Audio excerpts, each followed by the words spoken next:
Hey guys, when operational demands get too high, you start feeling overwhelmed by just the number of things that are falling through the cracks or waiting on you so that everything can keep running as it should. It's tempting to put off building that SOP and delegating that outcome to someone. And the number one reason why it's so hard to get yourself to actually build that SOP, and the reason our brains come up with so many excuses why we can't do it and why no one else can do it but us, it's because it's so neurologically taxing. It takes so much mental effort to project your mind into the future to see what would the steps be to build out this SOP, especially if it's something that it requires a lot of complexity. And that's the kind of thing that you want to delegate first, right? The complex things that actually have a lot of moving parts that require someone to fix them frequently. Those are the ones we most want to put off delegating because we're not exactly sure what the steps are. And so when you go to write the SOP, what you're thinking, if I was to ask you like to do this, you'd say, I don't know how to do it. And I would do like the first step, and then that would reveal kind of what the second step is. And once I had that, it would become clear to me what the third step is. And that's how we navigate our lives for the most part. And in most situations, it works, right? If you're trying to make dinner and you go and look in your pantry for what you have, and it's not that necessary to think far ahead into, well, what are all the steps? And once you see what you have, then you can decide like what the options are. And it's just easier in most areas of life to do that, right? To not spend the mental effort it takes to look further into the future. And so when you're building an SOP, you have to do that, and it's neurologically taxing. But if it takes you 20 or 25 minutes to do that one time, and it saves you hours and hours and hours of time in the future, it's worth it. That's the kind of cognitive load effort that you want to be doing instead of rapidly processing lots of small decisions all day. Both of those have a very significant impact on your sense of exhaustion and your cognitive capacity that's left.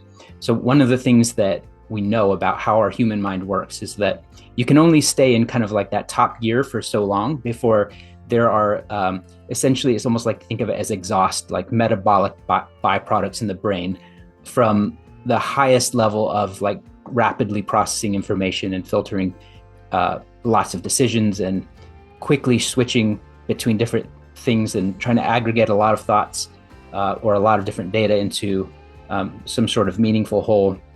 And responding to email often has that component where you're just something as simple as responding to someone's email. You're trying to think through the context of what do they actually need to know for me to be able to parse out what is the core question here? What do I actually need to tell them? All of that happens more naturally in a human one-on-one context.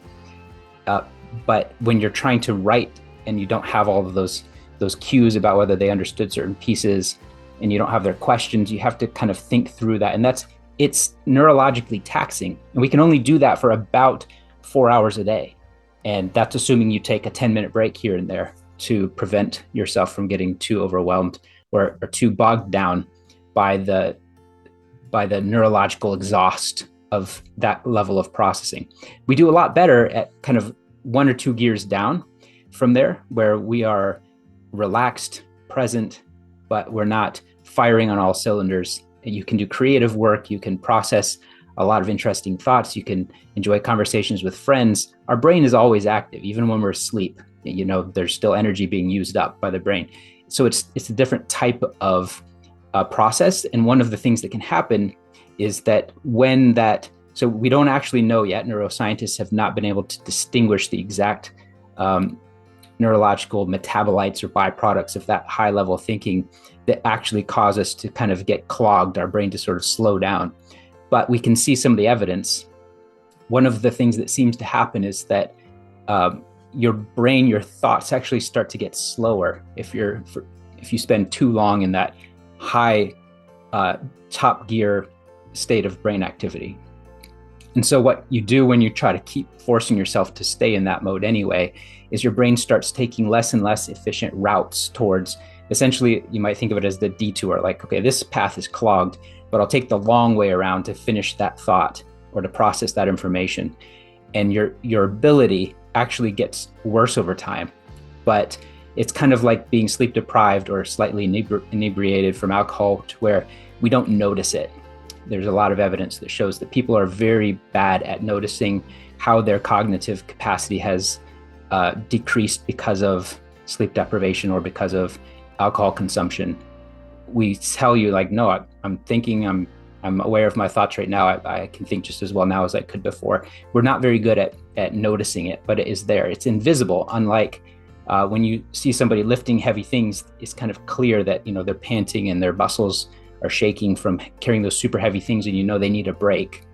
But when it comes to cognitive byproduct of intense work versus light or medium work, we don't really see it. It's invisible. The end result is that we tend to avoid those kinds of activities that make us feel exhausted. But SOPs and building that sort of process step by step and forcing yourself to think through, well, what would I do first? What would I do third? And when I get there, there'd be this branching possibility. I need to write up an SOP, sort of a step for each of those different processes and have some decision logic in there. That's where you should be using that capacity of your brain to be able to think at that level.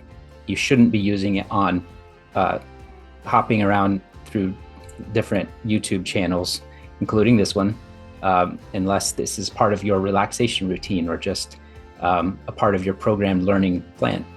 And so what I'm encouraging you to do, what your challenge is this week for peak productivity as an entrepreneur, is to kind of use that eat that frog strategy, that concept that if eating a frog, a disgusting, terrible thing none of us would want to do, is on your to-do list, we tend to slow down in anticipation of getting to that item, and we put it off. And it's best if you take that and put it first in the day. That way, once it's done, you don't slow yourself down subconsciously. You just push faster. You actually have increased momentum by taking some of those difficult planning and delegation type tasks, like writing a difficult and complex SOP. Put that at the start of the day when your mind is fresh from having a good night of sleep, and when you won't avoid getting to it because you have used the eat that frog strategy. So that's your challenge this week, is to think, what SOPs have I been putting off? Find a day in your calendar this week to time box some time as close as you can to the start of your day, and see if that doesn't give you the energy and the motivation that you need to be able to push through and actually use that high level of thinking for the right kinds of things. Talk to you soon.